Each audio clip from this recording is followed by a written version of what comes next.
'మదన్' సినిమాకి సంబంధించి మీరు బాగా ఇంప్రెస్ ఫీల్ అయ్యి, మీరు చేయాలనుకున్న సందర్భం ఎందుకొచ్చింది? మదం అంటే ఇప్పుడు మన ఇండస్ట్రీ గురించి మాట్లాడుకుందాం.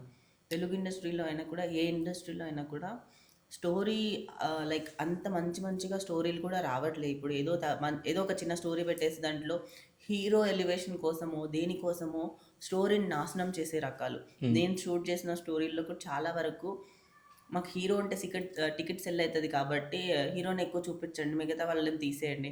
ఇలా ఎడిట్ కట్‌లో చాలామంది ఎగిరిపోతారు. బేసికల్లీ ఇది ఇండస్ట్రీ ట్రూత్ అనమాట. ఇది నిజమా? నిజమే.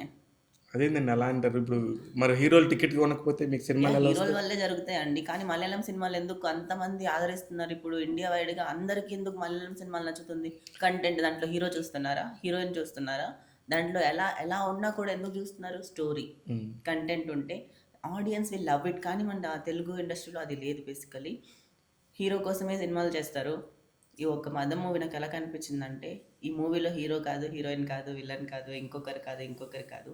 స్టోరీనే బాగా అంటే స్టోరీ మీద రన్ అవుతుంది మూవీ అంతా. మిగిలిన వాళ్ళు ఎవ్వరున్నా ఐ డోంట్ కేర్ దీంట్లో. నా క్యారెక్టర్ నెక్స్ట్ లెవెల్ ఉంది. నా క్యారెక్టర్ వల్లనే స్టోరీ అంతా రన్ అవుతది. నా క్యారెక్టర్ వల్లనే మిగతా అన్ని ఇన్సిడెంట్స్ లింకప్ అయి ఉంటది.